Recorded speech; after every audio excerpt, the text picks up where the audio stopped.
Hello, everybody. Thanks so much for tuning in. I'm sure all of us here really look forward to today's session. It's really the first time that ODA has put something together, and our congratulations to the entire team of ODA for bringing us all together for this very interesting discussion. For those who are attending in, I hope you're all able to hear us and see us, all the panelists, very, very clearly. Please note that you do have the option of a chat box. So if you do have any pressing comments that you want to say while the conversation is on, please feel free to use the chat box. We will have the conversation. Are you all able to hear me and hear and see all the panelists? Just say yes in the chat box so we know that my voice is reaching to you and you're all able to hear us. Thank you, Manjeet. Others, okay, great. Your messages are all coming in. I can read your messages as a moderator. Fantastic. So you know, everybody who's attending, that the chat box is a way for all of you to keep talking to the panelists. The panelists can see your messages and so can I. The way we will structure this is we'll straight dive into it, spend about 40 minutes of time with moderated questions, leaving last 20 minutes for the questions by the attendees. Just before I start the discussion, with the permission of the panelists, I do want to take a second to note that the ODA family has people around the globe, and some of them have actually been affected and being tested positively by coronavirus. So I do think the crisis has really hit home, literally speaking, for many of us. So there is a kind of serious undertone. At the same time, there is a lot of anxiety, confusion in the air. And so the vision behind today's webinar was really, as the title suggests, to take a 360-degree perspective of how the entire COVID-19 situation has affected industries, professions, and livelihood across the country and across the globe. So my first question really is to Dr. Krishnamurthy. Krishna, as you insist I call you. You are from the medical profession. You're an oncologist with Imperial College London. You're also associated with the St. Mary's Hospital London. And you are best placed to tell us what you think has been the response of the medical fraternity to this entire crisis. Do you think that India in particular has shown cracks in the way our healthcare system has turned up to the mark or not so much up to the mark in dealing with this crisis? And finally, how do you think are doctors themselves being affected? Because they really are forefront warriors fighting the corona war from the front lines. So what's your take, sir, on the medical profession, how they're affected and how have they shown up to the mark to deal with the corona situation? Over to you, Mr. Krishna. Thank you so much, Avni, and it gives me great pleasure to be a part of this really fascinating webinar. I mean, coronavirus has hit the entire world. The thing about the virus is it hasn't spared anybody. It doesn't discriminate. It doesn't discriminate based on color, caste, creed, economic infrastructure. It's just hit the entire world. And different countries have coped with it in different ways. And I think there are lots of factors at play when you look at how different countries have coped and how different countries have been affected by it. I was reading an article in the Lancet just yesterday, it's just come out only today, about India's response to COVID. And it's been largely complimentary, because who would have thought that in a country of 1.3 billion people, you can effect such effective lockdown. And, the population has largely, followed the rules, and they have looked after each other. And India has not borne the brunt of the virus as lots of other countries have done. I mean, people would have thought that, I think it's a misnomer, and I don't think India should ever be called this, but it's still called an emerging economy. And if you look at other emerging economies, India has not done too badly compared to some of the more advanced economies, especially the US and the UK and Spain and Italy. So if in a nutshell, I had to answer this question, I would say that I would be complimentary of India's response. Obviously, it has exposed a lot of cracks because it's not just India, but even in the UK and even in the US, the virus does disproportionately hit the people from a low economic strata much more. Now, that could be because they are also in poor health. And we know that when people are in poor health, they bear the consequences of the viral infection much more than people who are in better health. So it has exposed the fact that there is inequity in the delivery of healthcare in India. But there are some shining examples. I mean, if you look at how Kerala has dealt with the virus, I mean, that's been really pretty amazing. It's been at par with, and in fact, better than most of other international countries have dealt with the virus. And I think India will look at Kerala as well as we emerge out of this lockdown phase into the next transition phase. I think, but in terms of healthcare, what we are forgetting is that it's not just the pandemic crisis and the pressure the pandemic itself has put on healthcare. There is a hidden crisis in healthcare. And that hidden crisis is because there are lots of people who have life-threatening conditions right now who are not seeking healthcare, either because they don't want to be exposed to the virus in hospitals or because they don't want to burden a healthcare system that they know is already stretched. And when we come out on the other side, we will find that there are lots of sick people who have avoided hospitals for a long time, and they're going to affect the healthcare system even more. In the UK, for example, there are 40% more deaths now, which are not because of virus-related conditions. It's because people are not seeking healthcare. And I think more needs to be done now at this point for policymakers and governments to say, listen, don't just stay at home. If you're sick, hospitals are still open and you can still seek healthcare. The other important thing is that there are a whole other bunch of people who are being affected. Cancers are being cancelled, cancer treatment is being modified or deferred, and a lot of people's lifespans are going to be cut short because of the indirect effect of this healthcare crisis. And there are people with chronic conditions such as diabetes and asthma who can't access healthcare right now. And when we come out on the other side, you'll find that these people are going to be a lot sicker than when we first went into the whole crisis. So I think the effect is going to be in so many different ways. It's going to be unprecedented. Now, in terms of the healthcare staff, I think we should not place too much credit on just the doctors. The true heroes, I'll tell you, are the nurses in the intensive care units and the nurses who have been looking after the patients, the physiotherapists in the intensive care units. And I think, yes, there has been a problem. I mean, initially we thought that, the young people don't get affected, but that paradigm has been completely turned on its head. There are lots of young people being affected, and healthcare staff are especially on the front line because they bear the aerosols. And this infection, as we know, is, aerosol borne as well. And it's worse when it's aerosol borne. And healthcare staff have been affected, and there has been a problem with access to PPE equipment because, unfortunately, the whole world has been hit with this at the same time. And even though people are going out of their way to develop more PPE equipment, we surely cannot have enough for 7 billion people on this earth.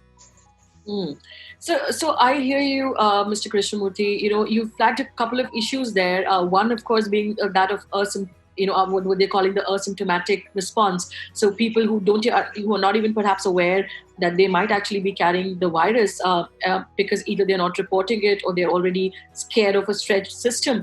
But I think largely the undertone I hear in what you're saying is the lack of a systematic response to think through a lot of these issues. And that brings me to my second speaker for the day, which is Mr. Gajendra Singh SAREEN. So you actually are uniquely placed on this panel because you've had wide experience in Singapore.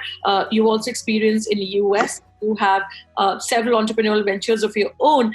Tell us what you think. How is India doing comparatively, especially to Singapore? Singapore, I single out because, world over, Singapore has been lauded for the kind of response it has done. But also with this whole, startup movement in India that I think was just beginning to, shine through, suddenly now takes the hit of the corona situation. So from an entrepreneurial perspective, how do you see the coronavirus impacting, the startup scene in India and world over, and how much of a difficulty has it posed for people who are working primarily in the entrepreneurial space?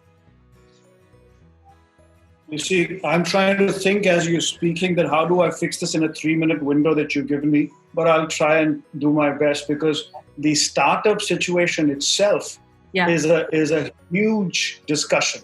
You see, somebody like me who started 24, 25 years back is in a very different state.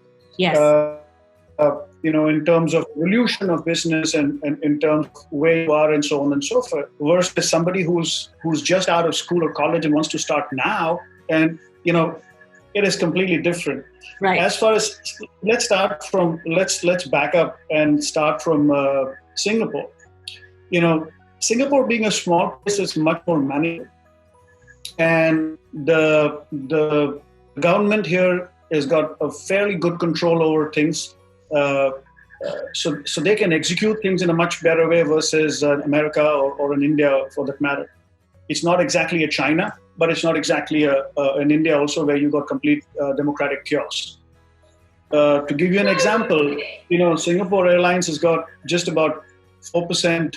Singapore Airlines has got 4% flights operating right now, which means 96% of their people are grounded. So a fleet strength of cabin crew, air hostesses and stewards of about 25,000. 96% of those guys are out of jobs and they've been put on furlough. And what Singapore has done is they've put a whole bunch of these people in the healthcare as, the assistants in the hospitality, in the hospitals and nursing homes, and things like that, so that they can take the stress off the nurses and the true medical providers who were assisting the patients, and, multiple things like that. As far as the commerce is concerned, the Singapore government has been pretty aggressive. I mean, if you compare Singapore to India, India probably has, reading a number somewhere, from a fiscal point of view, they've probably plowed back less than 1% of their GDP back into the system. And that is also not in terms of cash grants. It's more in terms of soft aids, forgiving this or, medical insurance. And this, it's not cash. The cash has been given in a very limited amount to people who are earning daily wages and stuff like that. It's food distribution, and that money is gone towards that. Whereas countries like United States, if you saw what they've done last night, they've approved another $450 billion. So this gets it to over $2.5 trillion so far in terms of physical cash pumped into the system, which is pretty close to about 12% of their GDP. Japan is in the same number. Singapore is approximately in the same number. So when central banks and the government start holding or supporting the general commerce and the general, chaos that these kind of pandemics cause, the hit is much better absorbed. Now, in the US, for example, this PPP, which is a 2.5 months of everybody's salary that's being paid, they've also distributed $1,200 of paycheck, a check to everybody. In Singapore, it's been $600, which has been given. Things like that. So there is enough cash that they are giving away to people so they can pass through this time for the next 2-3 months or whatever. Now, is this the end of it? Is this all? We don't know. Nobody knows, right? I mean, what KRISHNA was saying, I mean, these are unprecedented times. Who knew that this could have ever happened? And nobody knows the end of it. But the encouraging thing is that the governments are realizing. See, if you compare this to the last few such chaoses that we would have seen, the 9/11, which was a terrorist-based thing, which had things related to the aviation industry, and that industry, people thought that how will people travel again? Terrorists could be flying around in planes. Well, humanity is pretty creative. They figured things out. It didn't take much time before airline stocks at that time also crashed, but it wasn't long before they bounced back and things got back to normal. 2008 and 2009 was a financial crisis. But this is a damn pandemic, which has got a mix of all of this. It's got the flavor of September 11. It has the far more damaging financial implications than the global financial crisis. So this is but the good thing here is that the global central banks, whether of all major economies, are kind of figuring it out. And, with all due credit to the United States, they are leading the charge. I mean, they are doing whatever the hell is needed. Now, whether we call it a political thing or whatever, without getting into any of those things, but they are genuinely doing whatever needs to be done for the people.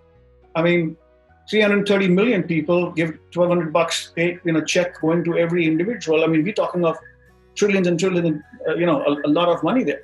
So I feel fairly optimistic about the situation, with no disrespect to the human losses or the tragedy that has been caused and will continue for a period of time.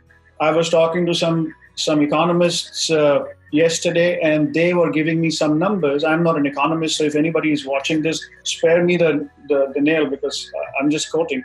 And their analogy was with there is this oil crisis, there is US-China war, there is pandemic, there are a series of things that have happened. It's like a perfect storm. Now, to get out of this perfect storm, it's not going to be, a silver bullet that you can just, give somebody something and you can get out of it, because we still don't know the extent of the damage this has created or can possibly create. So what they're saying is that if this continues till June or July, when they say continue, their definition of continuing is 50% of the world or somewhere there being in a lockdown situation where people are not able to go to their work and so on and so forth. If this continues, they feel that the recovery period will go out to any time between 3 to 5 years. That means for you to get back to ground zero is that much more time. Now, this is the economist talking. Yeah, sorry. No, go ahead. I actually just want to take the point that you just made to our next speaker, actually, because I think you covered quite a bit and you raised quite a lot of issues. But the one at the top of my mind, Mr. Vikram Kasbekar, unlike the entrepreneurial space, you are actually you're an executive director with Hero MotoCorp, which is a big company. So from that perspective, how do you think, tell us broadly your thoughts about how COVID-19 situation is impacting the Indian economy, but how difficult is it also for established players, such as the company that you're working with, which is Hero MotoCorp. In addition, how about the supply chain? Because we know that in India, now the ministry has actually come up with a circular where they're saying that any disruptions in the supply chain are going to be considered force majeure, which means an act of God, and that is kind of an interesting development. But also from the perspective of big companies, how much of a difficult situation they're in, and what kind of timeline are they envisaging before things get any better? What's your perspective on that, sir? Okay. So first of all, it's a pleasure to be back again with my schoolmates. I think it's been a very, very long period, I think close to 50. And hopefully we should be able to get to our Golden Jubilee celebrations this year end. Hopefully by this time things come back to normal. Anyway, I think this lockdown is in place in India, I think, and lots of places in the world. And this is not going to eradicate the problem.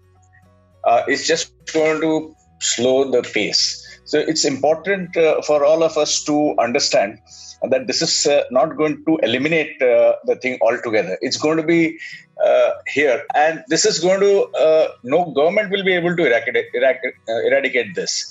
So unless and until maybe Dr. Krishnamurthy can tell us about any vaccine or anything, but I understand there's no vaccine as far as corona type of disease are concerned.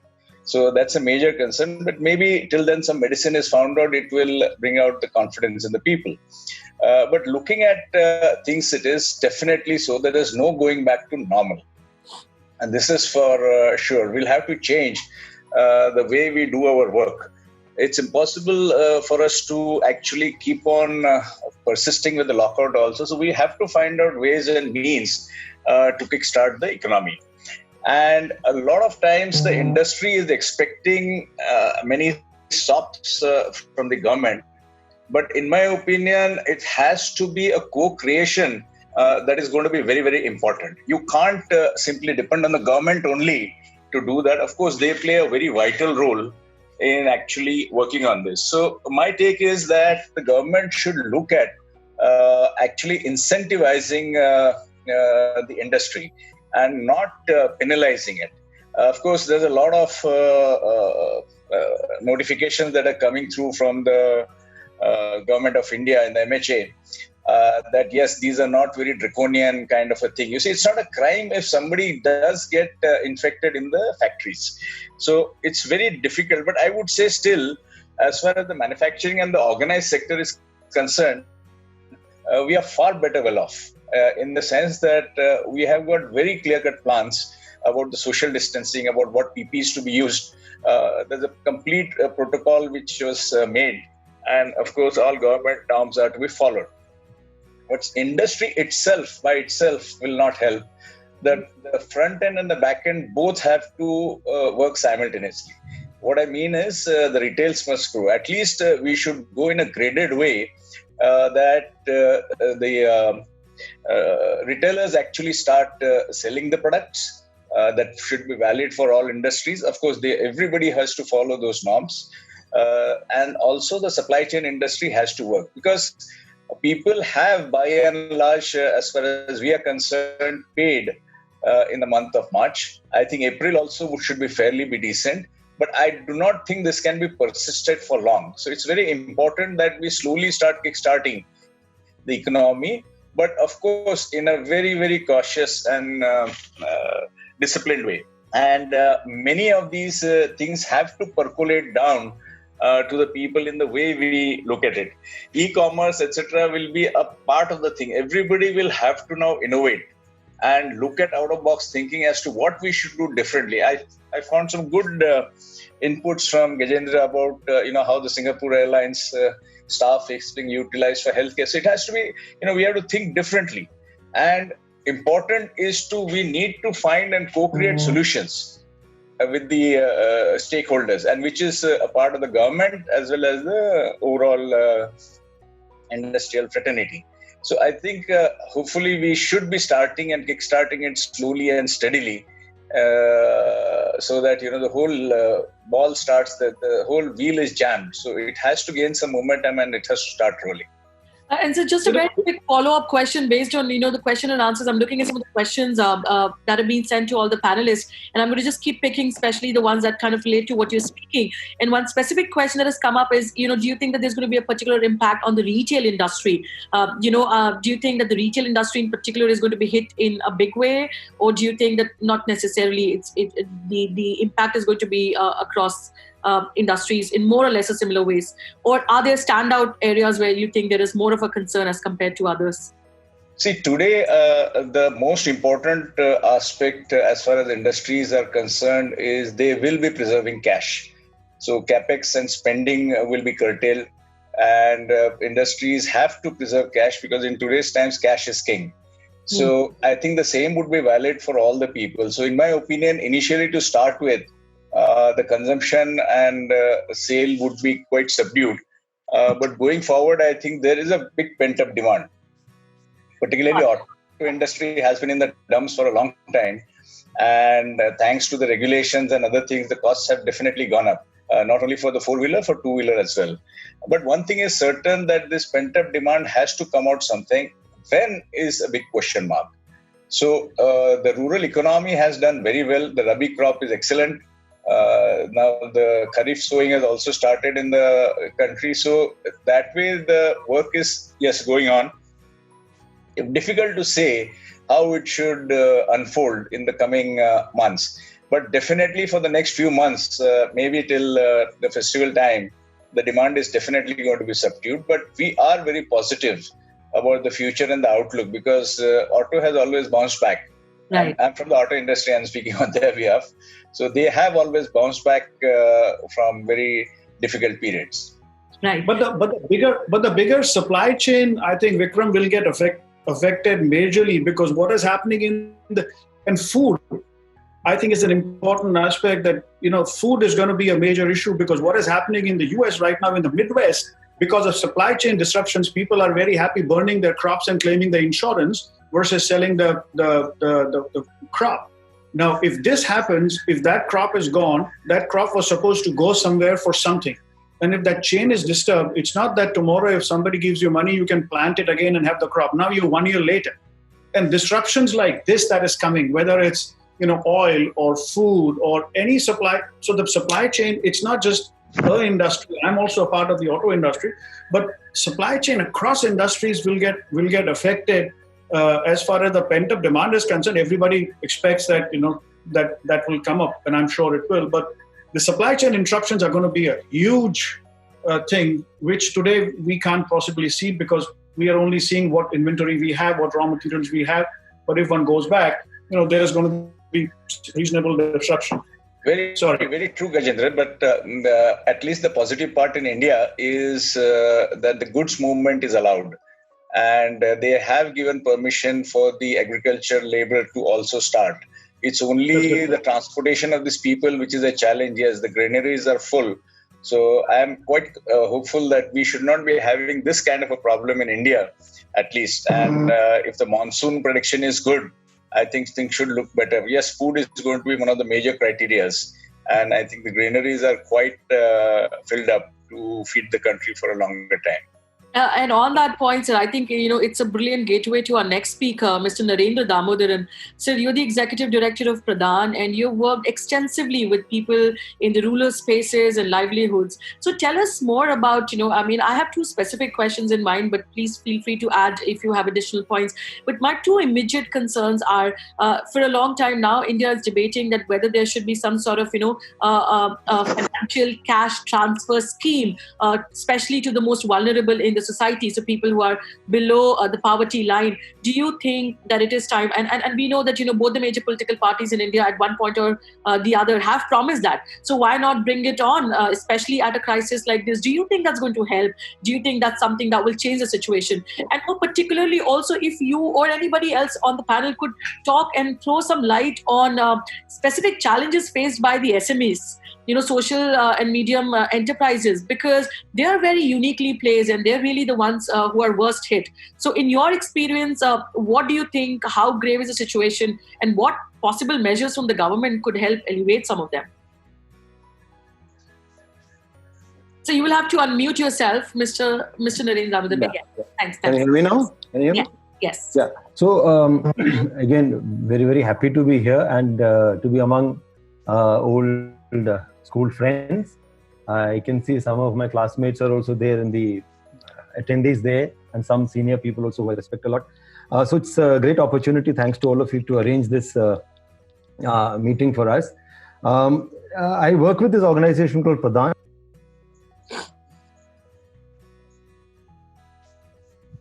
So we can't hear you. Yeah, I know. I got muted accidentally. Sorry. So I work in predominantly the tribal areas of India, in central and eastern India, which is Jharkhand, Chhattisgarh, and the tribal areas in Madhya Pradesh, not the Indore side, the other side of Madhya Pradesh, the eastern side of Madhya Pradesh, Bundelkhand. So where there is much more poverty and much more, a lot of hunger, etc. that is there, and it's also the source for those millions of young men you would have seen on the screens of TV, herding back in different, by different modes, back to their, treading back to the land. As we speak today, there are thousands of people still walking back on the national highways. So I work in those villages. So I would try to give a little perspective on what is happening in those villages, rather than, and then in that try to place your particular question. So maybe in the beginning, the first chance, I can just tell you about what are the issues that I'm seeing there. And maybe in the follow-up questions, I could talk about what do we think are the solutions, like cash transfers or things like that. Yeah. So I don't know, depending on the time. So today, as it happens invariably in all major policy decisions in this country, the poor and especially the rural people seem to take disproportionately the rough end of the stick, as it were. And they seem to suffer and they get beaten much more badly than anybody else. And unfortunately, in this case, as also, which once upon a time, for a long time, what remained an urban problem, actually now become a completely rural problem today, because of some very thoughtless, mindless steps that we collectively decided to take, and the lockdown being the major thing. Therefore, I would rather like to talk about not so much about the disease per se, but the cure for the disease that we thought. The lockdown and what has actually happened in the villages subsequent to the lockdown. And the lockdown has created a huge amount of misery and confusion and, a lot of chaos in the rural areas, to say in a more, civilized terms. There's massive fear, there's a lot of stigma, and there's huge amount of psychological trauma among the communities who are there, and also among those, the millions of young people who trooped back with their, bags on their back, or they walked back thousands of kilometers. So they have people who had kind of had some kind of livelihoods in the cities and in various forms. May not be the best of, most dignified kind of livelihoods, but they're earning something. Now they're all back in the villages, and even though they did suffer, I mean, in spite of even that, they had suffered hugely to get back to the villages, but unfortunately, not many of them were received with garlands or, as war heroes, but they were actually looked at with a lot of suspicion as carriers of this disease back into the villages. So the people at some point of time in the villages thought, okay, this is a city problem. It's nothing, it will not come to us. And actually it was not going there. But then now that we decided to send all these people back to the city, rural areas, what is going to happen there is now out in the open. We really do not know. Not that we have large number of cases are being discovered, but it is still, we do not know. As one of the questioners were asking, maybe post-lockdown, you might see what is going to emerge.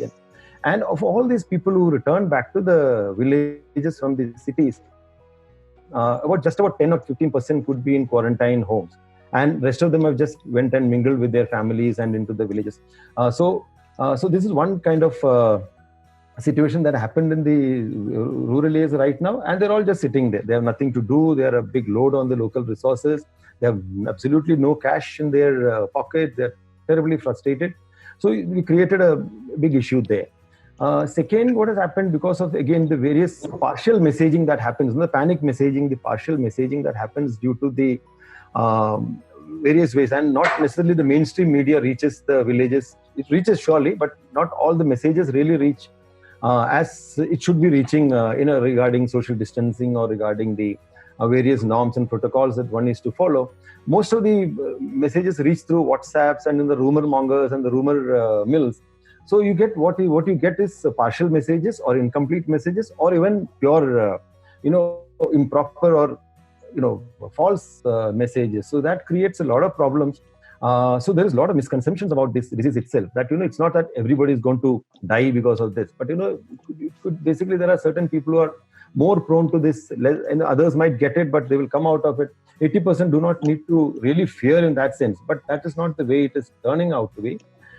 Because of which, what has happened is this word social distancing, which at least now we have started talking about in the terms of physical distancing with social closeness and stuff like that. But actually what has happened in the villages, I'm sure what happens in the cities as well, the social distancing has become actually socially distancing. People have started distancing from each other, even socially. So even asking about the well-being of others, or even being there when some emergency happens, those things are not happening anymore. So that has created another set of social tensions, and as I was saying, this rumors and various falsehoods have also created a lot of communal tensions. I mean, I don't need to elaborate much further on this, but everybody and each of us know here, there's a lot of criminalization of this whole pandemic that has happened, and certain set of people are supposed to be carrying and are going about doing. And the last but not least, the major impact, I mean, which I am more closely associated with, is what happened on the livelihoods. There was a complete collapse of livelihoods in the rural areas. One, as we said, the people who really used to earn some substantive component of the family's income, they've all come back without any real cash in their pocket, and a lot of emotionally traumatized kind of people. But these are young people, these are energetic people who had made some life in the cities. They're talented people, but therefore them in the villages, we still are not able to figure out whether it is an asset or a liability. Because if you're really able to utilize them well, channelize their energies well, there could be a big asset to rebuilding the rural economy, which is the current major issue facing us. But if you don't handle them well, it could lead to social tensions and maybe lead to other political tensions. So this is one set of issues that are there, and these people are already a load on the already stretched resources in the village. Vikram talked about the winter crop, but at least in the places where we are working and where there's mostly the rain-fed areas, the Rabi crop has really taken a hit. Primarily not because the crops were bad per se, but the crops wouldn't go anywhere. So the vegetables are rotting in the fields, or there are nobody to buy your wheat. People are not picking up. The transport system doesn't work. I'm talking about the more remoter parts of the country. So there's a lot of trauma related to the Rabi crop really not yielding what it was supposed to yield. And that again is pulled down their cashes, the finances of the household. And so now they are really in the dark about what is going to happen in the Kharif, because they have no capital in the household to invest for the Kharif, which is oncoming, which I think is the most important crop in this situation. As Gajendra said, food is going to be a big problem. And now we are all, managing with the food rations and what the NGOs like us are providing, some government instant cash transfers, etc. People might, sail through for some time, for a couple of months. But then once the cropping starts and once the current food stock runs out, then what will happen? And what will happen if the Kharif crop doesn't happen well? The next year will be a big problem again for food. So this is another area we are finding area. And one more important thing that we have found in the villages, a large number of people, like we all were, the finance minister has announced a lot of, cash transfers and kind of things into the village. But we found about 10% of the communities or the people in the villages actually are not able to access these. And 10% is a pretty large number of poor people are not able to access any of these government handouts, because either they don't have an Aadhaar card, or the Jan Dhan account doesn't work, or they're not able to, their fingerprint doesn't work properly. So there are a lot of, or maybe the very old people or, disabled people who have kind of fallen out of the radar. So there's a large quantum of people there who are kind of don't have any social security access. So that is another issue that has kind of suddenly cropped up, and so on and so forth. So many issues. So villages today are not necessarily in the most happiest of the situation, and not so much because of the pandemic per se, but the kind of spillover effects of what this pandemic has created. So this is where I am right now, and this is kind of issues that we are dealing with right now. We got some thoughts, and we think there's some more policy tweakings are required, which I can talk about maybe slightly later. Sure. And just before coming to solutions, and I would go, to all the speakers and kind of take in their suggestions on what can be improved. Just a quick reminder to everybody who's listening, you can send a message to all the panelists. You can also send us questions and answers, and also to draw the attention of our panelists that there are some questions which are coming to some of you specifically. If you feel the need, you can also type it out. But very quickly, let's come to Radhika. Radhika, you're dealing with completely different industry. I mean, you are a senior producer with Star Sports. And broadly, if I may say, sports is something for all the sports lovers out there. This is kind of a really depressing time. All the major sport events have been cancelled, including the Olympics. So somebody who is in the TV room all the time, how has it impacted, you think, how has this entire situation impacted the sports world, but also broadly, the media world? Because are you able to present the news? What's happening? So broadly in the media space, and specifically within the sports industry, what do you think has been the impact of coronavirus situation? Hello to everyone, and like everyone said, I'm excited to be here, and really thanks to both of you for organizing this. Now, I'm primarily working in a sector where at this point of time, we have, let's just say, hit viewership through the roof. Like if you see, we've never really had as much of a captive audience as we have today. Everybody's sitting at home, and you're either watching television, or you're on your OTT platforms, or you're on various social media platforms. So consumption of content has really increased. But the problem, if I was to talk about the sports industry, is that sports revolves around live events. And like you mentioned, at this point of time, there are no live events that are happening. Now, even for a sports channel, there are shows which are there, which are not live shows. But even they are revolving around live matches. And this was a year which was really packed with sports, You were going to start off with the IPL, which was going to follow with the Euros. There was going to be the Olympics. There was going to be Asia Cup, the World T20. There were a lot of events. And this is only after, you spoke about the Olympics. The last time the Olympics were cancelled was because of the World War. The last time Wimbledon didn't happen was because of the World War. And now we are not seeing these events. So as far as consumers are concerned, I completely understand. Everybody's sitting at home, but nobody's really tuning on to the sports channels.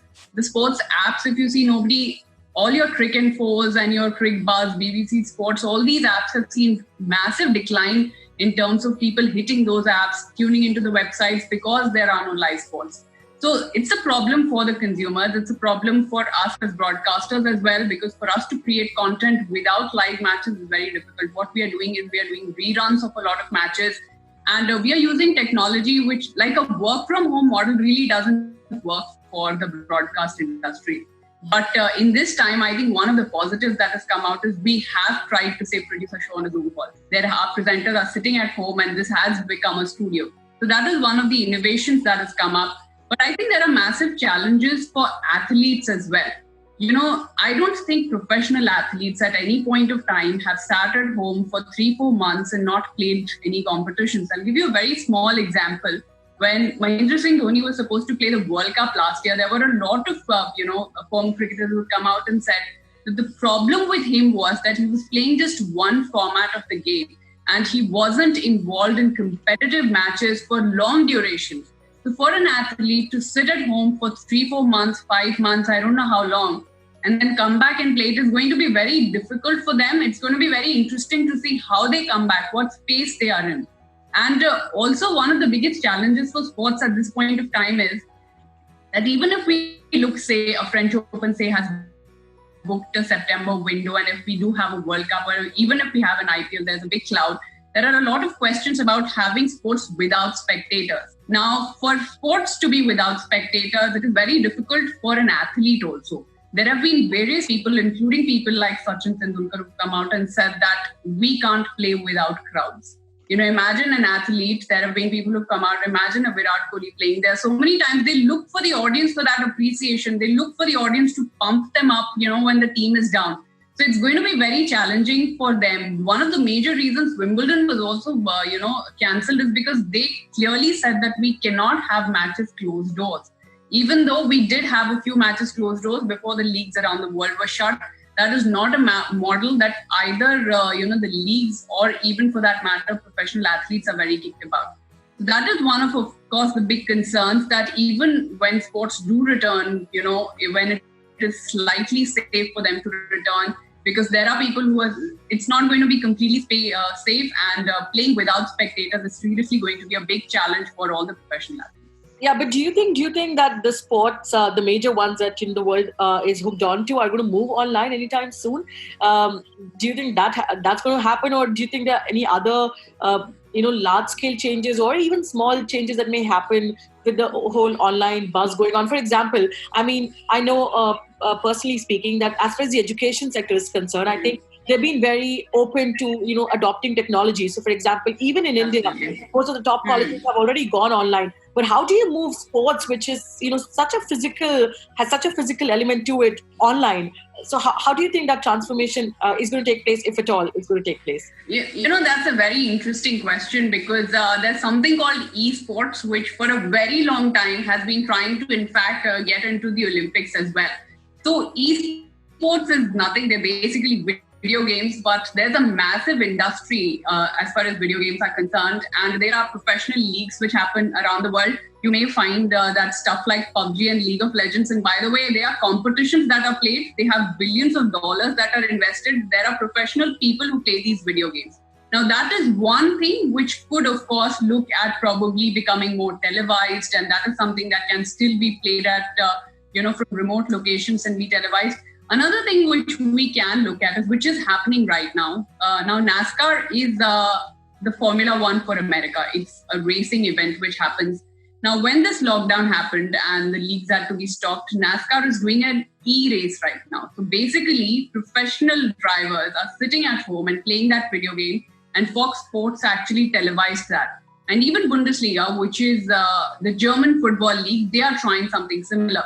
A lot of athletes, even your tennis players, are playing all these virtual games, and a lot of television networks are looking at broadcasting this. How successful will it be? We will see. But at this point of time, when there is such a lot of dearth of content, like you said, and people are willing to see, there were 1 million plus people who actually turned in to watch that NASCAR race, which happened last weekend. So that's, of course, a model that they will look at. I think esports will get a lot more visibility. Esports will get a lot more subscription.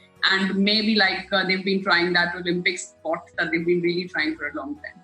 Okay, so maybe there is some silver lining in this entire situation. After all, in fact, one of the attendees, Chintan Bhandari, said, "Is there a silver lining?" And Chintan, I hope you're still tuning in and you're still kind of taking something away from that. But on that note, I quickly want to have you come to all the speakers for about a minute, if I may request you to be precise on the second question, and tell us if you think are some things, particularly from your experience in the sectors that you're working with, that the government or other stakeholders or even we as common people can do. With all the anxiety going around, I think it's very important to give our entire discussion kind of, a solution-oriented approach, if you will. I'm not suggesting that any of us will be able to come up with policy suggestions or policy solutions or necessarily solve the problem. But, I want to take this moment or two and, maybe spend next 5 to 10 minutes quickly just discussing some of your ideas based on your experience that you think could be considered by people at large moving forward. And on that note, I also just want to quickly recognize Ansari sir is here with everybody and he's saying hi to all the panelists. Ansari sir, it's great to have you as an attendee. Yes, so let me take that opportunity and Krishna, Dr. Krishna Moorthy, go to you first. And, some of the suggestions that come to your mind from the healthcare medical perspective about what we could do as a country, as common people, as the government. I think as a population, there's going to be a transition period. It's not like it's going to be locked on one day and locked down off the next day, because this problem is not going to go away for a very long time. There are only two ways by which the situation is going to get better. Either there's going to be a treatment, an effective treatment, and the good news is there are a large number of randomized controlled trials going on right now. And given the scale of the problem, the sample sizes are so large that we should hopefully have, at least 2 or 3 effective treatments out very soon. The second thing is, it's at an unprecedented level. There's been so much of collaboration between universities, both within countries and across borders. And that collaboration is going to give rise to a vaccine fairly soon. I mean, I don't think we've ever seen anything like this, but I'm very confident that, the traditional phase 1, phase 2, phase 3 approaches are going to be slightly compromised for a very good reason. And it won't be surprising if we have a vaccine within 6 weeks against 6 months, not 6 weeks, within 6 months for coronavirus. So I think we'll get over this. There's no doubt about this. And, as SAREEN said as well, even I'm fairly optimistic. But I think as people, we still will have to adhere to a certain element of social distancing. And we will still have to adhere to a new way of living. And the new way of living will be that we all have to be responsible and we all have to not do too much of unnecessary travel, not too many unnecessary visits. And that way, over a period of time, I think we'll help our healthcare system by not burdening it far too much, at least till a treatment is found or till a vaccine is found. But Dr. Krishnamurthy, like a quick follow-up question, one of the attendees, the Mind Call, he's asking us, do you think we have a tentative timeline in mind as to how long before things get back to normal, especially given that you're best placed amongst all from the medical science perspective? You're saying that a vaccine could be found maybe in about 6 months' time. Do you think that's at least the minimum time we should expect before things get normal? Or do you think that it could even be longer, way longer than that? I think when you say normal, Avni, I think it'll be a new normal. Mm-hmm. At least for another 12 to 18 months, we'll have to get used to a new normal. It won't be normal as we know it. I think it'll be a transition, like I said earlier. We won't just suddenly all go back to a normal way of living again. We'll all find a new normal. But I don't think, I think there are lots of positives that are coming out of this as well. So, for example, we've been talking about digital health for such a long time and telemedicine. And it's only been talked about for at least 10 or 20 years now. But I think it's becoming a reality. It'll be amazing how so many digital health companies have accelerated their products and are able to reach across to so many people. But even the healthcare system is undergoing a considerable rethink right now in the model of how we deliver healthcare. It's going to accelerate artificial intelligence. It's going to accelerate robotics. And so there is going to be a lot of positive that's going to come out of, unfortunately, what is a really bad crisis. Right. And with that, Mr. SAREEN, what are your thoughts? There were some specific questions to you in the chat box. I'm going to try and pull some of them, but tell us what you're thinking in terms of what we can do. There's one question which says, other than sitting at home, do you think even individuals can do something? And on that note, actually, yeah, go ahead. I'll tell you, first thing, in my opinion, is to get rid of this friggin' fear that everybody's talking about. I totally appreciate and understand what Narendra said about the poor people and the people of a certain, economic section who are suffering, but fear is actually the biggest, enemy of everybody at this point in time. Corporates are more fearful than individuals. If you in Delhi today tell people that, okay, whoever wants to go out can go out, people won't give a rat's ass for their health and they will jump out and go and do their work. But the corporates, so what I'm trying to say is, if you let those poor people who are going back to villages, humanity is creative. We are, right from Adam and Eve days to getting an apple to doing whatever the hell, we are consumers. From eating basic vegetables to creating something more, we are creative.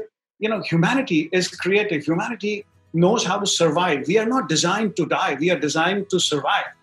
So humanity will figure it out as to what needs to be done. And these people, the poor people, the one that Narendra was talking about, probably will be more creative than the corporates are. The people I speak to, individuals are okay. But as a team, they are more fearful because they spread this. The fear is worse than corona. I mean, it's making people miserable. It's just, and I don't understand, why are people getting so depressed? I mean, again, with all due respect to all the losses of lives and all of that stuff, but somebody was giving me a number in India that the total losses of life has been around 900 or 1,000 or whatever. And if this lockdown had not happened, 48,000 people would have died in road accidents in the same period of time. Now, I'm in no way suggesting this or that. I'm just putting numbers that fear can really be seriously detrimental to everything. We cannot undermine the capability of human beings, individual people, and, we will figure some way out. Somebody was talking about, not this forum, some other forum, or what should the businesses do and small businesses and large. But we don't know which way this is going to end, okay? We don't know the airlines industry is going to survive. The oil price will go. Who knew minus 37? Things can go. We just have to stay the course. I know the money that the governments are giving is not enough for a lifetime. But listen, let's cross 2.5 months first. And then let's figure out what's next. The government's role, to Vikram's point, the government's role in this kind of a situation is far more important than it ever was. Because they have the key to the currency box. They are sitting, even if they are giving 10%, 12% of the GDP, it's still 12% of the GDP. They can still do twice, 3 times more than that. What's the big deal? So it's not going to be, I'm 100% sure that today humanity is far more responsible than what it was in 1917 when the Spanish flu happened, just because of the evolution and how people have developed and built themselves. Narendra is investing his life and his energies into taking care of people who he has no relations with, but it's out of only a humanitarian issue that he's doing what he's doing. And that's amazing. So this is what I'm trying to say. The governments are not going to say, all right, you thousands of people, you can go and kill yourself or die out of starvation or this or that. I don't think that is ever going to happen.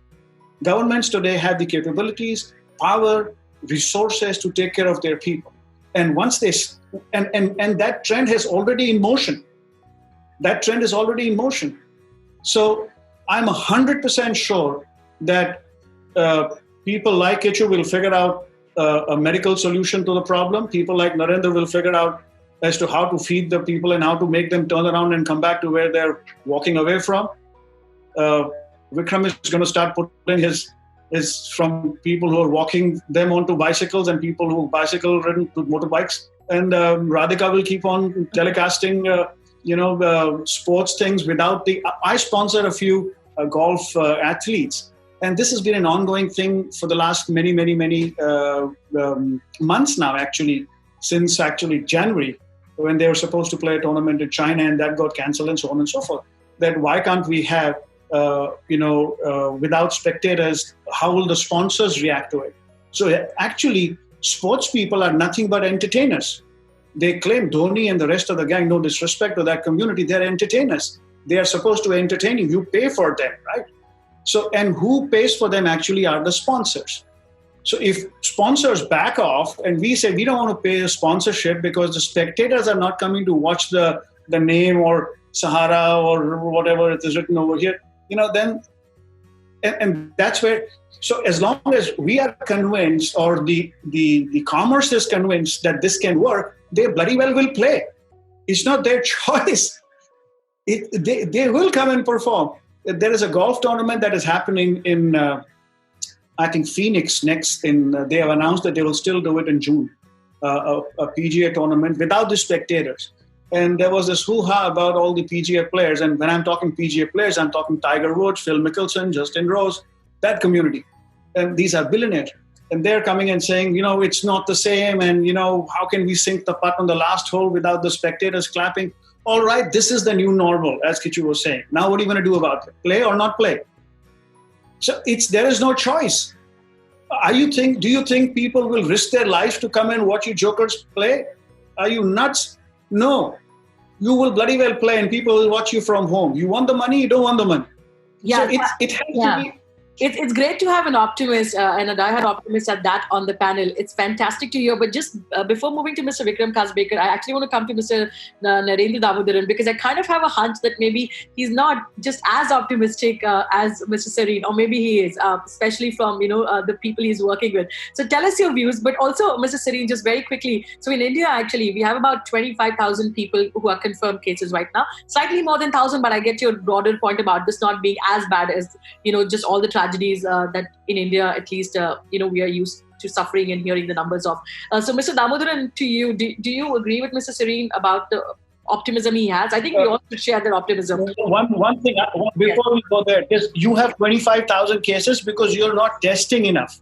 That's right. The minute you start testing, there will be 500,000. So let's not even worry about those numbers. We will figure out a way, whether there are 500,000 or 5 million. You are a 1.3 billion people. So let's get over it. These numbers put a fear in our head, That is very true, actually. I'm sorry, can I just add to that? Because the number is very misleading. Yes. Because absolutely. you only know a true percentage when you know the true denominator. We have no idea what the denominator is. And so because we don't know what the denominator is, we don't actually know what the true percentage is. We just know people died. Like, for example, you may say that in the UK, that 16,000 people have died in the space of 6 weeks. But 10,000 of them were going to die in any case. And a lot of people who are dying of coronavirus right now would have died within a year in any case. So, all we've done is we brought forward at least 90% of the deaths that were going to happen in any case. So, I think SAREEN is right to a certain extent, which is the point that there is a lot of fear mongering that goes on. But I think it's important because if the government doesn't induce fear, then you won't be able to effect a lockdown, especially in democracies. So, but I just want to make a point about the number. We don't really truly know what the percentage is. Yes, absolutely. And with that, Mr. Narendra Damodaran, over to you. Vikram wanted to say something. So just on the numbers game, yes, a lot of our discussions are going on figures in India and abroad. But I think the right measure would be how many tested and how many found positive. That would give a more accurate picture. Over to you, Narendra. Absolutely. Yeah, thank you. About optimism, I would say I'm optimistic only because I'm generally an optimistic person, not necessarily I have any logical reason to be seeing the conditions in the villages today. But as Gajendra said, we are all very innovative and people in the village especially are very ingenious people. So they will find some way around. End of the day, they have been suffering. They will suffer some more, some will die, some will, but they will always figure a way out. But that is one way of looking at it. But it is possible that we can make some kind of more proactive interventions which can make things easier for them. One is with them letting themselves find a way out versus something. How do we facilitate? How do we help them along as they're trying to find a way out? In the meanwhile, there were some questions here. I mean, a couple of which I saw as quickly browsing. My classmate Shubha has asked a question about was there in fact actually that the question was to KRISHNA, but now that everybody is a doctor nowadays, with everybody knows this epidemic and all that. The question was, wasn't there any other alternative to this lockdown? In a sense, I can answer it as a general person who kind of seeing the other side of the lockdown. I think there was no option but the lockdown. But can't our policies have a little more human face? That was the only concern I was having when I was sharing earlier. That India has about 400 million migrants who are out of their villages, out of their homes, working in thadis and hotels and restaurants and shop floors and all kinds of places across the and the day in and day out breaking their back. Now you don't take a decision on their lives, giving them 4 hours of notice. Now that is a kind of, I will say, not very sensitive to the plight of the very poor people. Gandhiji talked about the talisman. Think of the poorest person who will get affected by any decision that you take. I really do not think we took that talisman into account when we took a decision of that kind. So that be that as it may. In spite of it, the youth who all, there was another question about will they all go back? Some random studies and random questions with these people say that currently they are heavily traumatized. They have lost a lot of dignity and they felt extremely humiliated and indignified when they had to make that trip back, in the middle of the night and being asked to do frog jumps by the UP police on roads and being beaten up by the Bihar police. So after getting all this beating up, etc., in spite of it, 80% of them want to go back because there's village is a place from they had ran away because there was no opportunity, there was nothing in the village. Now, what do they come back to do in the village? So there is a big question there. But 80%, where will they go? I mean, are all the businesses going to be, as KRISHNA rightly said, it's going to be a new normal. Are all the businesses going to be in the same manner as it was pre-COVID? Will all the shops that were there, all the economic opportunities that were there, will all that employment that was there, will all that going to continue? So I do not think at least 50% of the people who went back may not be able to go back. In spite of that, they may be wanting to, just for no reason. So therefore, given these conditions, what are the things that we could do? So this is the thought we were having. And helpfully, Gajendra has talked about what the US did, what Singapore did.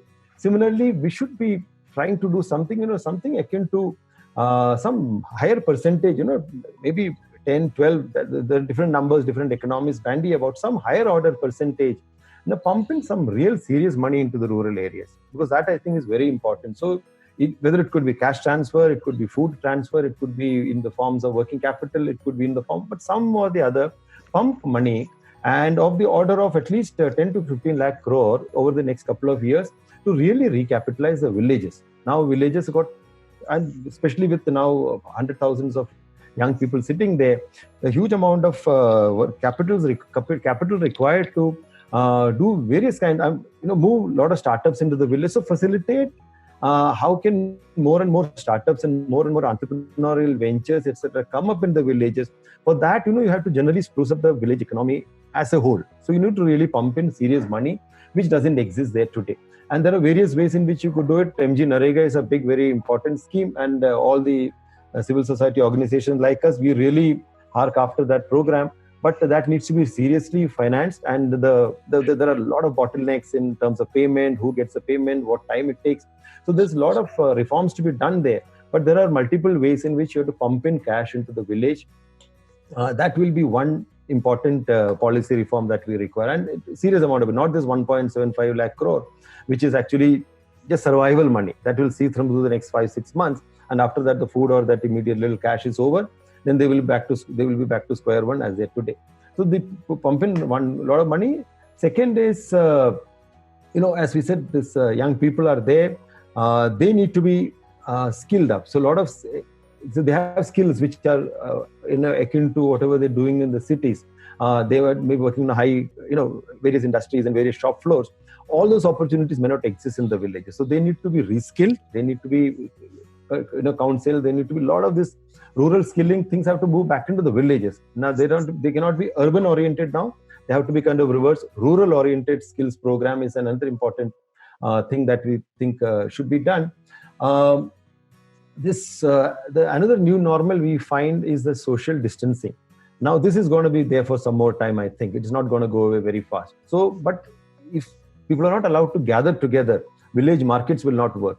Farming becomes a problem. A lot of activities that we do as economic activities for the people in the villages, this distance, then transportation into the distant markets, etc. So that is going to be a big issue. So therefore, we need to again work back policies on how do we really look at economic opportunities which actually allow social distancing, where people can work a little distant from each other. How do markets operate in a new way where you don't have to crowd around the market platforms, etc. So having policies which will facilitate growth of such kind of economic activities, and connected to is how do we also strengthen local economy rather than the city economy. The policies have to now focus back to the villages than being city focused or currently the way it is. Most of the policies are very city focused and actually kind of emaciating the villages. Here we need to have policies which actually strengthen the villages, and the villages need to become places where people want to stay, not run away from. They should be proud to stay there. They should not be dying to run away from there. So you need to have policies which actually build the villages are more. Again, there are concrete things one can do in that regard about facilitating local small towns to come up, local markets to come up, and I work in the tribal area, so there are a lot of issues of the tribals and the forests. They don't have access to forest lands, and the forest department is quite an overwhelming kind of thing. And for tribal communities, forests are a huge source of livelihood. So how do we now? There are again policy reforms possible. You need to activate many of the community forest rights kind of reforms, which again can help the tribal communities again have much larger proportion of their livelihoods in the rural areas than in the cities. So therefore, we need to have overall looking at policies of how do we really strengthen the rural economy and getting more and more people to stay in the villages.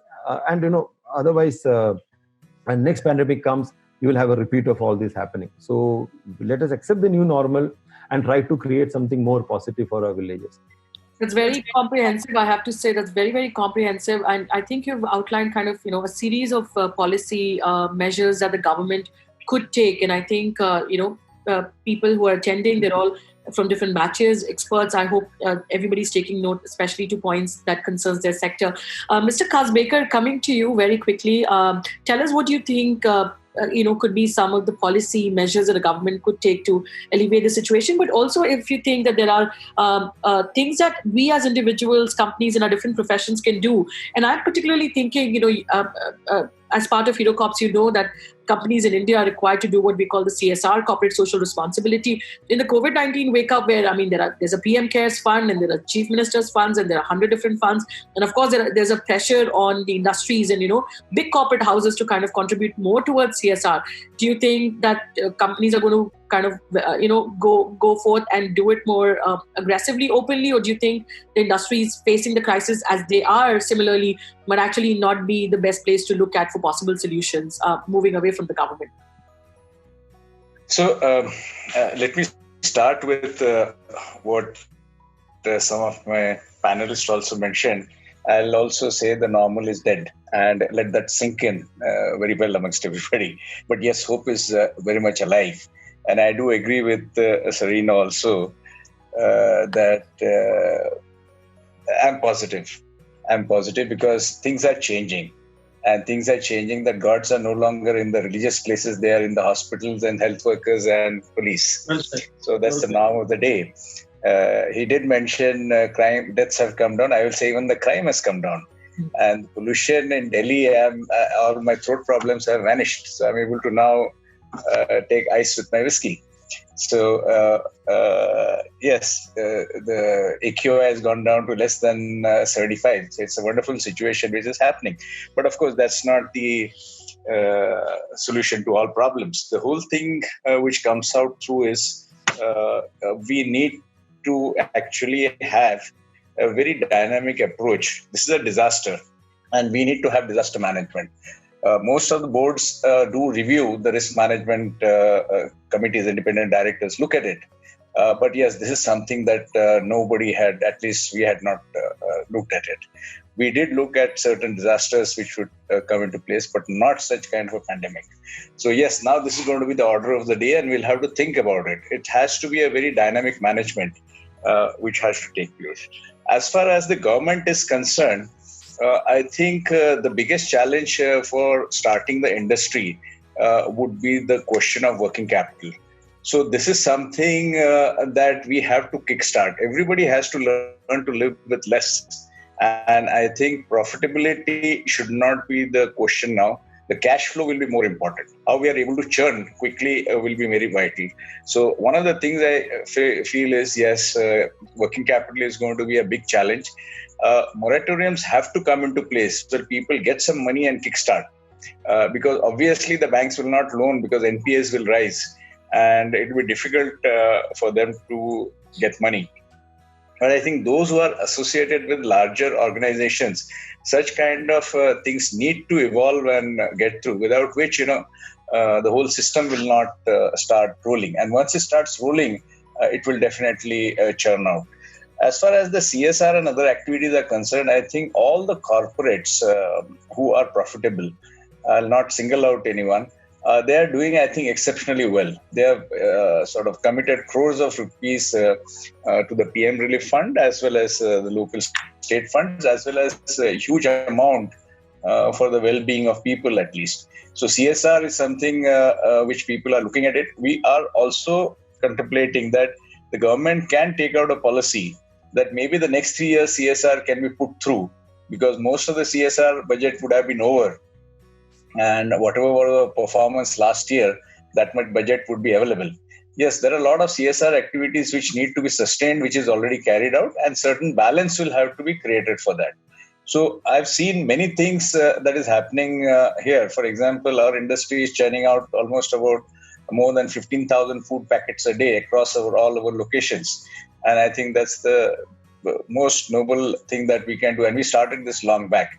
We are looking at further increasing till the lockdown continues. Then again, making a lot of important things like sanitization, masks, sanitizers, masks, so on. So the government also has been very helpful in granting very quick licenses and clearances for making sanitizers. That's a very tough job. So I think people are coming around. And unless and until we look at this kind of a co-creation and find solutions, there are going to be new norms. Definitely, and there has to be new solutions. I do agree with Gajendra that we need to find in the industry will innovate. When there's no way out, people start thinking differently.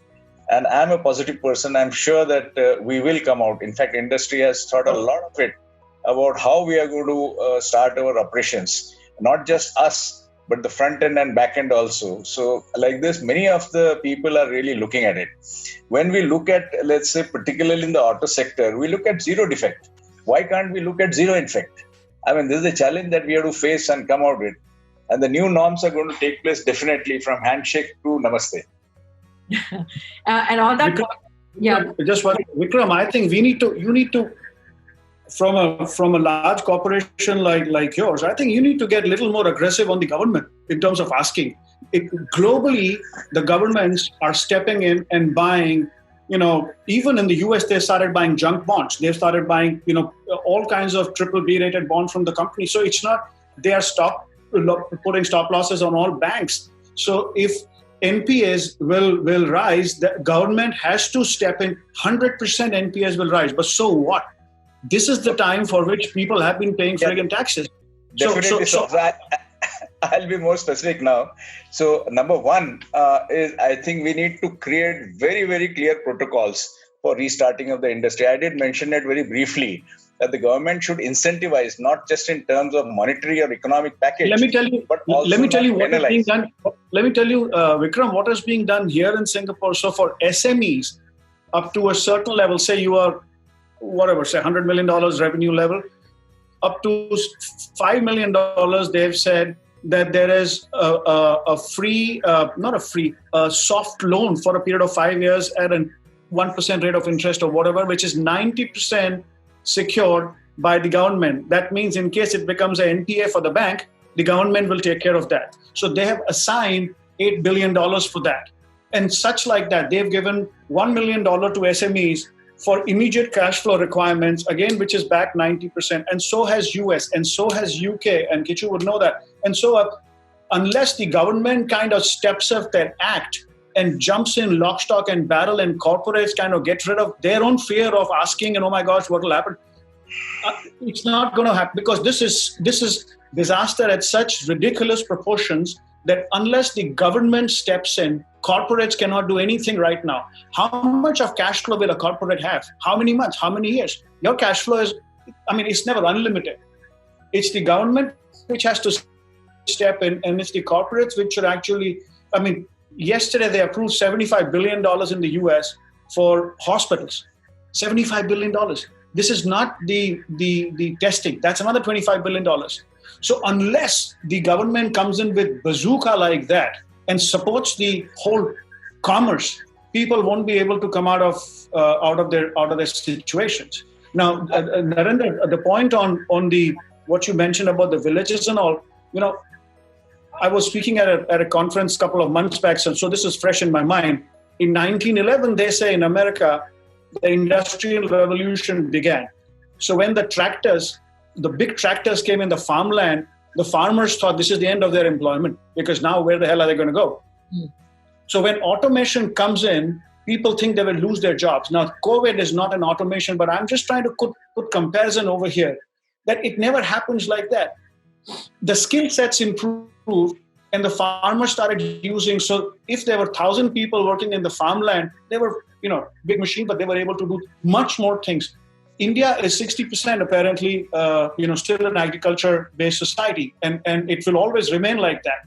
And there are fantastic measures being taken in, this Rally for Rivers by Sadhguru from South, and all of that stuff, which I've been following and watching. There's a tremendous amount, and again, people like yourself. If people like yourself are involved with this is extremely, hopeful that things will work out. It's not just so. Sorry, Vikram. I thought that was So let me put it this way, as I was mentioning, to be very specific. The government must have very clear protocols for starting the industry. So there are a lot of clarifications which are coming from the Home Ministry also. So unless and until you have very clear protocols, because you see, laws cannot be draconian in the sense that even if one guy is found positive, you close that damn thing for 14 days. This way, start, stop, it cannot work. And what is going to be more important is what is the protocol that we should follow if somebody is found positive. Yes, prosecute if you're not following the regulations and norms, but not for something for which you're not responsible. So that's what I said. These are policies which will have to be created at the local level with the local DC and the DM, number one. Second aspect is, if somebody is found positive, I'm sure there are a lot of ways that we are doing to their fumigation, which can clear the whole thing in 24 hours. So we don't have to wait for those 14 days. China may have had experienced it differently, but I think we have to do things differently, that it has to kickstart and stop. Second thing is, a lot of good things are coming through the Arogya Setu app. And there are a lot of good sites which actually percolate down precisely to the city. What we are looking at now is the localities, because even Delhi, if you look at it, it's not complete red zone. These are localities which are having under lockdown. So if we know that which are the localities under lockdown, and you have this on your app, it would be, and that should be updated real times. So I think technology is something which is here to stay, and this will help us in isolating. So this is something to kickstart the basic cycle. Obviously, the precautions will have to be taken, norms are to be followed, all those factors is good. Coming specifically to the government incentives, I don't think the government is so very rich that it can keep on pumping money, and not that the corporates have unlimited supply of money. So the whole aspect that we are looking at the government is that it should give temporary relief. So it could be simply say wage subsidy. So with a particular turnover, let's say give 50% wage subsidy. If it is a little higher turnover, give 25% wage subsidy. And that is how people will be able to pay to the workers, number one. Number two would be, I mentioned very clearly on the working capital. Then incentivize, lower the GST, lower the tax rate, at least, and some accountants, smart accountants will say, look at it as a loss. I don't think it's a loss. As long as the revenue keeps generating, that will be far better. And then I did mention about the banks and NBFCs and all. They have to let the purse strings loose. And obviously, it has to be, one can't swing like a pendulum from one end to another. It has to be a very balanced approach of whom to lend, how much to lend, and there has to be a moratorium period, at least for a few months before things start. My only submission was that the government has to get much more aggressive because that's what I'm specifically coming to. I'm specifically coming to those steps. And Vikram saying that the government is, and saying the government is not rich and all is not needed. Yeah, government is government. Damn it, it's richer than you. I think it doesn't have unlimited supply, and if the fiscal deficit goes very, very high, a developing country like India will suffer in the long run. So it has to be a balanced approach, in my opinion. It cannot be just let loose across. It has to be a balanced approach. Vikram, I was in the army, and in the army we used to always say that you have to live to fight another day. The long will take care of itself. First, take care of the short. Take care of those poor farmers who are walking back and who are starving. Unless the government takes up very aggressive stand today to really come out with very aggressive policies, some of which you very nicely articulated, whether it's pumping cash or reducing the tax burden. Without that, the corporates can't do anything. I mean, nobody can. I did mention that. So I'm very sorry. I mean, this is a great debate, and I kind of feel very pressed to intervene with a few points. But I'm sure all of us are feeling exactly that way, and which is why I'm going to come quickly to Radhika. Radhika, what are your thoughts about what would change and some policy measures that could be taken? We have a specific question for you, Radhika, by Ronak, who's asking if the T20 in Australia will be held in November. So do you think you have any idea about that? Just to kind of turn the. Okay, to answer Ronak, I am not very sure. That is a window that is being looked at for the IPL as well. So let's see if we are hopeful that the World Cup will happen and the IPL will happen. Let's see on what window it happens. But picking up from what you said, I clearly see changes in terms. I'll give you two fields in which I see changes. Now, as Mr. SAREEN said, that if the players asked to play without spectators, they will play. But what I see is the inclusion of technology in sports. Now, sports does have a lot of technology, but if you were going to play in stadiums which were empty, there is a technology that we used in IPL a while. It's called VR. It's basically virtual reality. It's basically like your 3D glasses when you sit and watch movies in a cinema. Now, these are headsets which were being used in IPL and which are aggressively being used in NBA as well. So I think that is a technology which will grow. If you have empty stands, then that is a service will be offered by broadcasters, that sitting at home, you can use those headsets and you will get the atmosphere of being in the stadium. The second change I see is in terms of sports organization as well. And I'll give you a very quick example in terms of cricket, because that's what we massively produce and follow.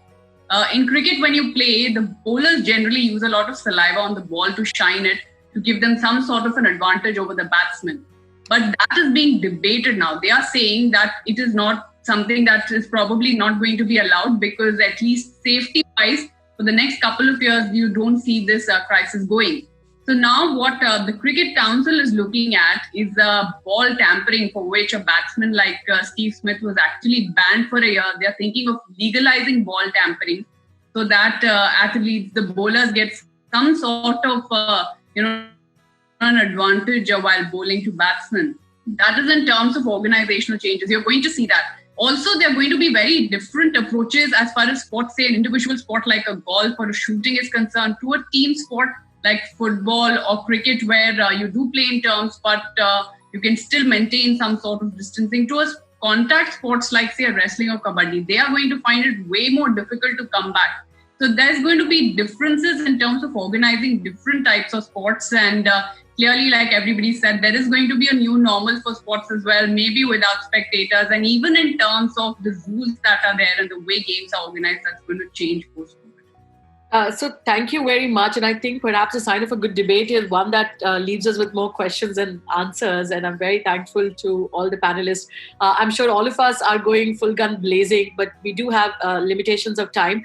I think one quick question, and not necessarily everybody has to respond, but maybe everybody can take 30 seconds and respond to it quickly, is a question by the president of ODA, Mr. Kripal. He's asking that, in these times, do you think there's something more that we as ODA community can do? So, for example, the beginning of these webinars is one fantastic way. I think it's a silver lining. Perhaps to get all of us to Daily College for a discussion would have been very unlikely. And thanks to the situation, we have actually thought of it. But the ODA wants to know that, if all of you, the panelists, have suggestions about what we can do, but also the attendees, if you have suggestions about what we as ODA community can do coming together and moving forward, please do let us know. So any quick thoughts, pressing thoughts on that question from any of our panelists? Look for let's see who are the people who can help in this time. There are lots of people who want help. I also want, everybody want. Let's see who are the people who can help. So who are the people who can help our specialists in this time in medical field, like Kichu, who knows, who probably would be, who would have the first-hand ring seat to the entire unfolding of the situation, and they can be very helpful in letting us know what the hell is going on, so that we don't speculate in our heads whether we are 6 months away or 18 months away from a virus. Number one. Number two, there could be people in the capitalistic kind of a situation, could be, senior guys in banks, senior people who could actually help people who need something, if whether it's a line of credit or whatever, small, business and wherever the hell. And if there is anybody who's into any position of influence within the alma mater community, I think they should connect these guys with each other, and surely they should help. I'm not talking of a very holistic, charity kind of a thing that everybody should start giving money to whatever Narendra's organization is called. Oh, that's stuff. Listen, just help each other in whichever little small ways you possibly can. That's not a bad idea anyway. Sorry, I said that's not a bad idea anyway. If anybody wants to donate to my organization, 100%. 100%. So once and now that foundations like this or the organization like this are also, I wasn't aware. I mean, today is the first time that I've heard of this, and thank you for that. But sure, yeah. So first, I think should be immediate help at home, information. Actual physical help. If somebody is running a small business and somebody is in a position of influence or power, somebody is a secretary of government or whatever the hell, help each other. If we are a community, reach out, and the other guy should also be willing to help. And I think, and from there we can expand it to, broader national, international causes. Right. See, I'm sure everyone is trying out things and, trying one's best at wherever one's vantage point is. But, these kinds of events, if the ODA could organize this, there could be a lot of exchange of ideas, and, if we can evolve some 3, 4, 5 important points that we as a nation must do, and especially maybe the policy, and a lot of influential people in our community. Vikram is here. So there are a lot of people influential from the media, from the industry. So they could actually try to influence the larger fraternity of what needs to be done. So we could have a dialogue debate on what exactly are those 5-10 points, and then take it to the policymakers, to the government, to the industries. And then that way, I think this community can influence. Just help each other would be the first thing, Narendra, right? I mean, if somebody needs a help, and the guy needs a help your family member first before reaching out to Africa and helping the kids with the HIV problem. Exactly. Yeah. Mr. Vikram, yes, please. So, first of all, I would say this is a fantastic initiative of the webinar that a lot of us have come together.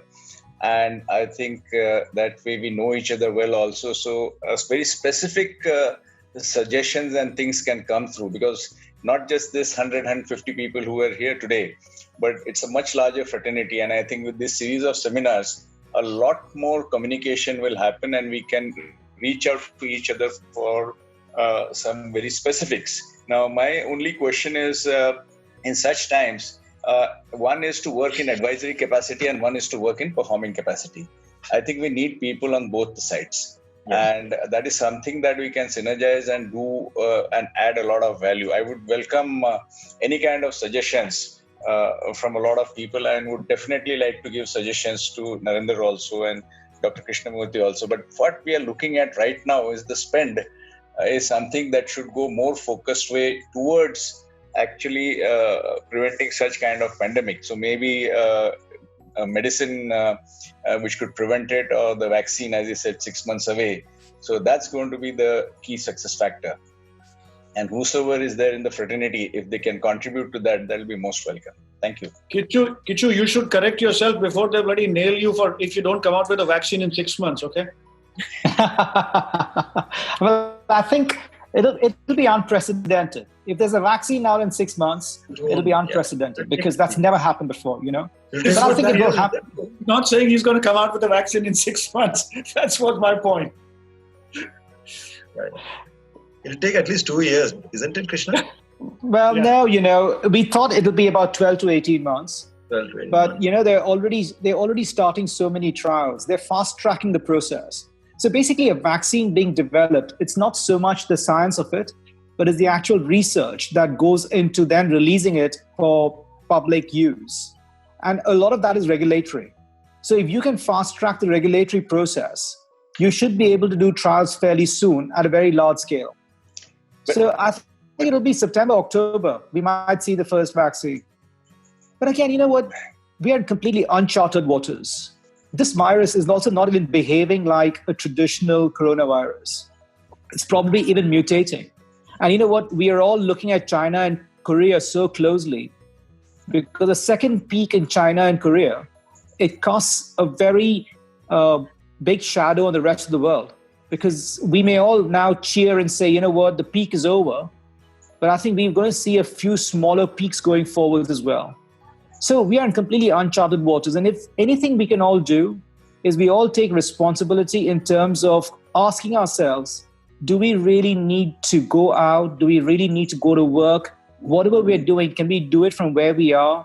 So that the people who really need to go to work and the people who really need to go out, they do that and they charge up the economy. A lot of us who can work from home, I think should just continue working from home. And that's a very small way by which we can all play a role in this particular crisis. So Dr. Krishna, one question to you specifically.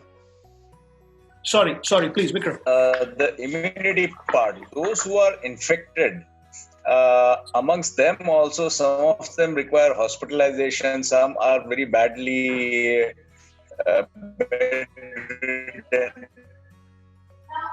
But some are asymptomatic and they hardly. So, what is that kind of a category? I'm sorry, I missed a little bit of that question. So, with immunity, you know, there are obviously two kinds of antibodies that we have: the ones that are acute phase and the ones that are more chronic phase. And you know what? We still don't have that many effective tests to tell us whether people have antibodies or not. And we don't even know that if you have antibodies, are you still susceptible to getting further infection or not? Now, I'll be honest with you, a lot of what's going on in the world, in the medical media and in the public media, is largely opinions and conjectures and based on very small scale studies. The reality is that we don't know what the reality is. And till then, I think we just have to look after ourselves. The reason the lockdown was not done because you want to prevent infections, because the reality is everyone's going to get infected. You want to prevent infections. You want to prevent a large cluster of infections at the same time, because no healthcare system would be able to deal with that. And we'd be making, you know, as doctors and nurses, we'd be making horrible decisions. If you were faced with 200,000 people needing a ventilator over the next 2 months, you'd be making decisions based on the fact that, you know what, that guy's 45, he's got 2 kids. Well, that guy's 45, he's got no kids. So the guy with the kids should get a ventilator. And because we healthcare professionals don't want to make decisions like that, that's the reason the government said, look, listen, let's not burden the healthcare system so acutely in a short period of time. So the lockdown is not going to prevent infections. The lockdown only makes the infections more protracted and slow over a period of time. So honestly, if I, as a healthcare professional, my answer is a very simple, we don't know. Okay. Before we sign off and say goodbye, I have one question, Kichu, to you. What is your thought on the injecting of the disinfectant Yeah, there was one randomized control trial 10 years ago, which showed that the intervention group, 100% of them died. So very quickly, I'm glad this is a closed group conversation. Otherwise, both me and Kitty would be nailed. Mr. Narendran, Damodaran, and then Radhika, very quickly, for any last thoughts on what the ODA could do before we wrap up. I was just looking at the questions. One question by Parul says the cash influx into rural India through direct transfers or whatever we were saying will actually create a lot of problem for industries in terms of shortage of labor, and it will actually incentivize people to stay back in the villages. I mean, exactly that is the point. I mean, we do not want to subsidize other industries by, kind of putting people from the rural areas in indignified situations. Like last 70 years of industrial growth, I mean, Hero is a wonderful paymaster, etc. So I'm not talking about heroes, but you look at your ancillaries or the SMEs and the micro industries which actually employ these youth who are kind of semi-skilled or half-skilled or non-skilled. They live in really traumatic conditions, even in the cities. I mean, they don't have a place to sleep. They eat there when they sleep. They fold up the table in the night and they sleep on the table. Morning they're back to this thing and they defecate in the open. So they live a very, kind of a very painful life, and that is how they've actually built up our cities and helped build this big. The flyovers and the big the construction labor primarily, they've helped build these cities and the urban comforts. Now, if they're incentivized so they kind of feel happy to stay back in the villages, I would say that is the far better eventuality. And if their services are required in the MSMEs or in the cities, they better pay and give them security, give them dignity. They will come back. Now, so therefore, this would be my general view as to how we should be, the kind of implications of what I was saying. You want to incentivize, you want to check into the rural economy, but obviously it's not the cost of the larger economy. But we don't want one set of people subsidizing another set of people in a very perverse way.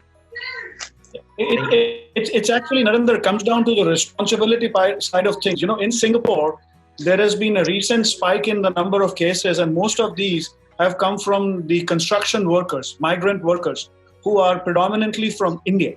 A small percentage from Bangladesh and other places, but mostly almost 80% are from India. And there are almost 280,000 workers here who live in dormitories and in close proximity of each other. And that has got the recent spike which has happened here. The domestic cases in Singapore have gone down to single digit, but this spike is still happening. Hats off to the Singapore government. They haven't thrown these people out. They have provided them with proper accommodation. They're taking care of them. They are providing them with access of internet, telephone, so they can talk to their families back home.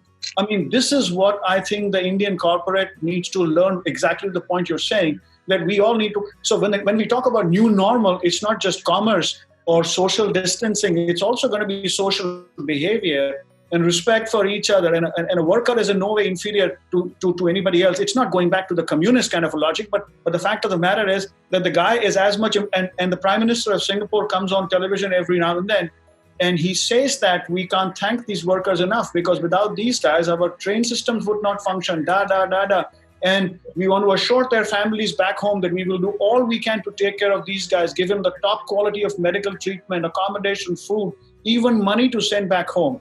So there is that level of responsibility. Sometimes in India, corporates get rather selfish.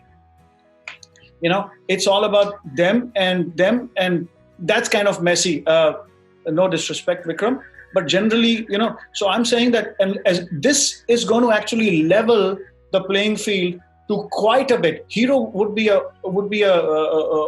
different thing, but I'm even talking about medium-sized enterprises where it's about and this crisis will level the playing field for everybody, as I'm saying. And so all these new normals will also emerge. Labor relations, how you handle people, and so on and so forth. To add to your point. So let me intervene here. You see, I don't think the corporates are criminals and selfish. In fact, they are the ones who drive the industry and the economy.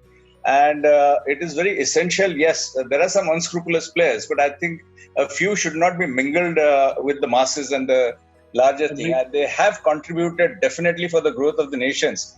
And they are the ones who are going to, the industrialists and the entrepreneurs are going to make things happen. That's a fact. The second aspect is, I think even the workers who are paid, I think it depends. They're paid not so badly. Today, the laws are very, very tough here, that it's not just the minimum wage, but people are paid decently. Yes, the standard of living has gone up in many metros, and maybe even 10,000-15,000 may not be adequate. But yes, it's not just hero or other things. Our ancillaries also pay well. It's tier 2, tier 3 over there. So I will say in the organized sector, it's not such a big problem that people have been paid and they're doing well. All the migrants, what you see, are from the very small businesses who are doing either cooking job or some other sundry job or other things which have got lost. That is the majority. And believe me, organized sector is just 5%. It's the tip of the iceberg. The major is the unorganized sector. Unorganized sector, 95%. Yes. So very quickly, Radhika, your concluding thoughts? No, I feel it was a great discussion. I mean, there were so many points that I got to know. And even though sitting in newsrooms, you hear so many point of views, you came to hear so many different point of views here as well. And like most of the people have said, I think ODA is a really empowered community in itself. And more such events, I think, will give us an opportunity to actually, know more people and get to know that even within the community, you can come out and, like Mr. SAREEN said, in fact, help each other out. So really kudos to you guys for doing it. And I really enjoyed being part of it. Thank you very much. And Kripal, if you're listening, and the other ODA members you're listening, there is one suggestion which has also come up in the chat box, amongst others, by Saurabh Goyal, who is saying that, it's time that we should have a digital directory of all the ODA members across batches, which can be accessible by everybody, so that facilitates cross communication between people from different professions. Depending on what your policy area is, people can be looking for suggestions, giving suggestions, so on and so forth. So that's something definitely to be working on. And I take this opportunity to thank all the panelists and thank all the attendees for taking out a time on a Saturday evening. Well, all I will say as an end note is that this is the beginning of a new conversation amongst the Dalians across batches, and we would very much like for all of you to tune in next Saturday. Probably it would be an hour before, so most likely 7 p.m. But definitely keep an eye out for the next session. And while we try to take a 360-degree view, I'm sure we probably cannot cover everything under the sun. So, for example, we couldn't discuss very much about the education sector in particular. We couldn't talk about the role of banks in this entire crisis. I'm a lawyer, and I was feeling very pressed the entire time talking about, how the legal industry is taking up this challenge. But because I'm playing the moderator, I couldn't do that. But I'm sure, and then of course, even issues like domestic violence, Mr. Damodaran, I feel the media is not kind of talking about it enough. So there are issues like that. But I'm sure many issues.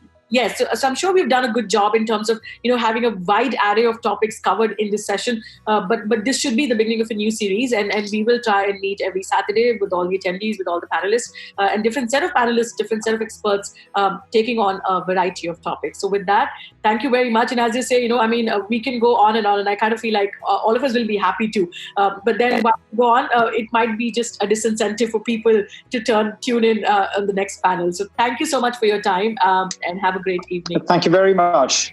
Thank you everyone. It's been a great time. Thank you. It's a pleasure and a privilege. Thank you.